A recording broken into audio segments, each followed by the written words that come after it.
buta saka endi? Waleh-waleh menapa kula menika nalindra saking parang kencana. Sudyamastani kula pun Prabu Karungkala Penemban. Ana wigati apa sowan rene? Kula menika ngrumaosi dadi ratu kebak ing dedosan. Kula ngegungaken watak angkara murka adigang adigung adiguna. Mila kula sowan Paduka Penemban Bima Suci kula nyuwun pangruwatan. Kebak ing dedosa menapa sing gawe jagat menika ngapura dosa kula. Sowan kula pengin ruwat dosa kula satemah kula antuk sampurnaning pati Penemban.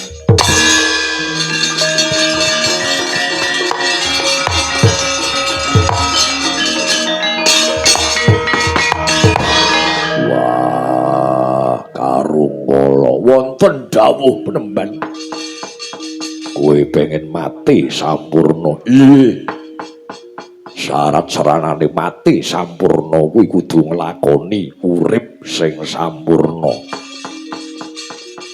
Uripmu bakal sampurna yen uripmu luar saka dedosan. Nanging kula kebak dedosan.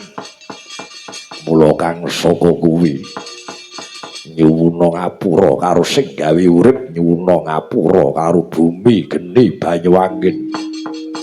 Yen menungsa duweni dosa karo sing gawe urip, Gusti kuwi Maha Pangapura.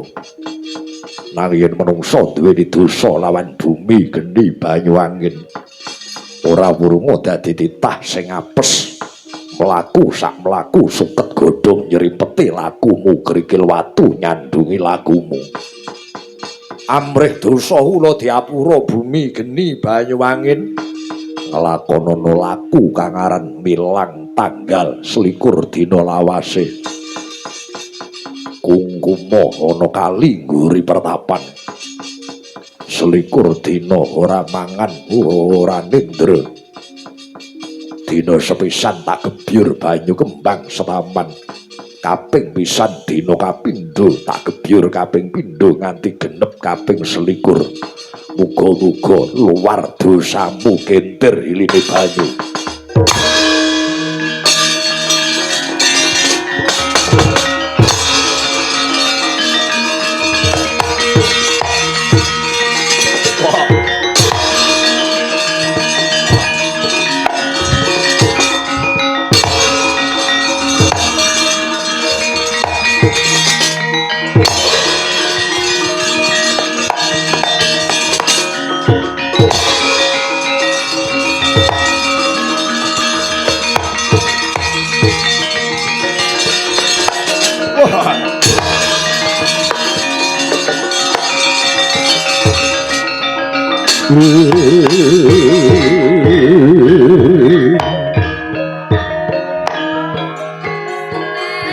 Tan samar pamuring suksma sinuksmaya winah ing asepi.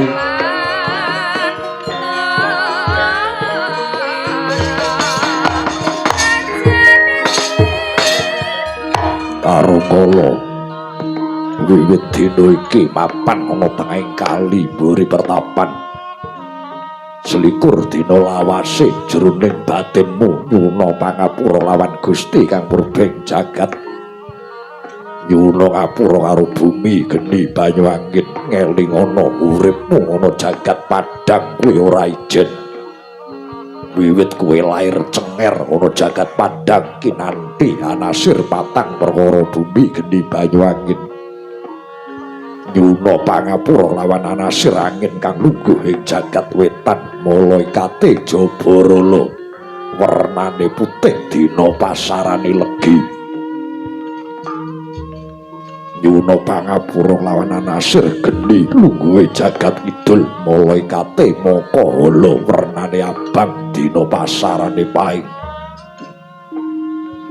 Banjur nyuwuna pangapura lawan anasir banyu, malaikate Hasarapala wernane kuning dina pasarane pon.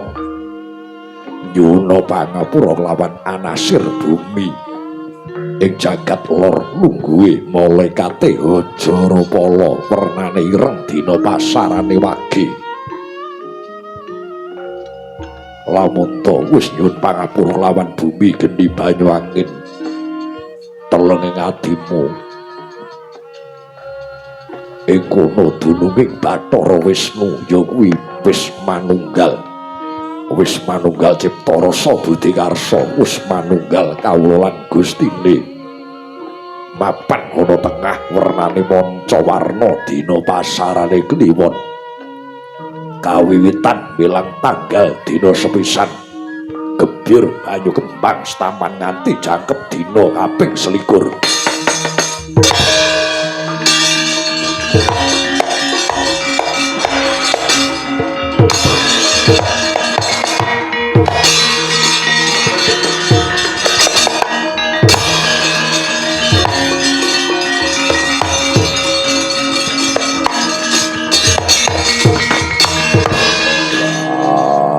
nyono ra nglegiwa kowe kuat nglakoni milang tanggal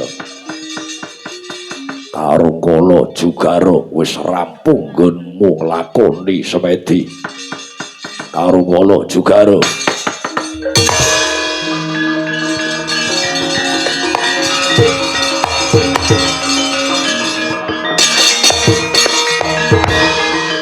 karo kala wis rampung nggonmu semedi jugara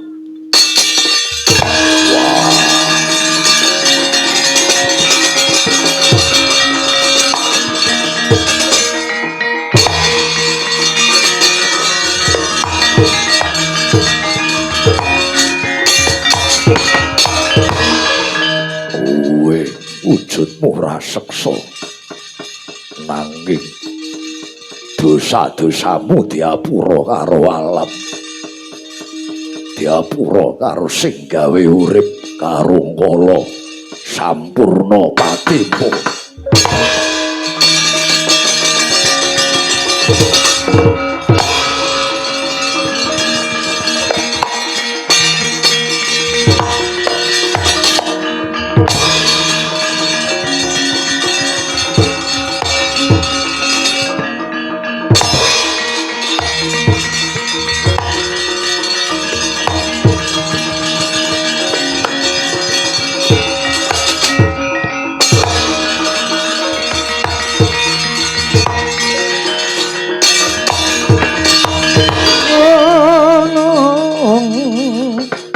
Yodha laruta keng godha risang guru kula yen tan mudosa sang Sri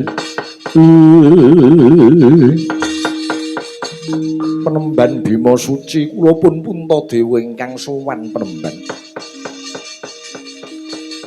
kula menika pambayuning Pandhawa menika gangsal cacahipun ning kalenggan sak mangke Pandhawa kecalan kadang kula Werkudara mongko Pandhawa sampun prastya sabaya mukti sabaya pati siji mukti kabeh mukti siji mati kabeh padha melu mati tanpa adi kula Werkudara gotang para Pandhawa kula nyuwun senjata pitulungan kunduripun adi kula Werkudara Penemban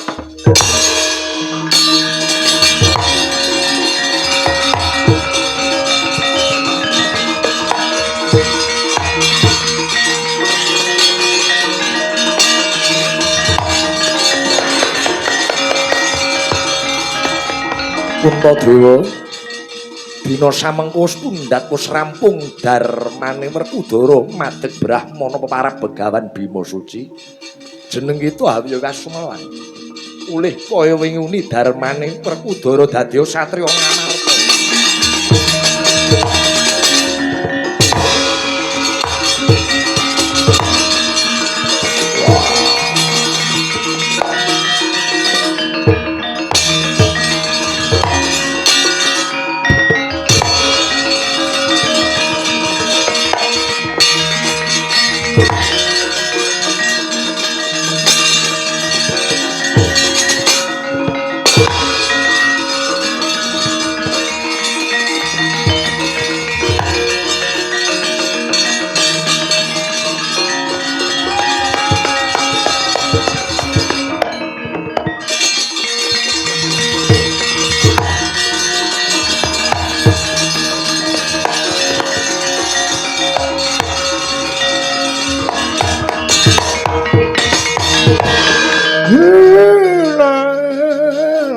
gregeg ugeg gemel-gemel sadulita Ndara Puntadewa sampun purna darmane Kang Rayi Werkudara madeg Brahmana peparab Begawan Bima Suci.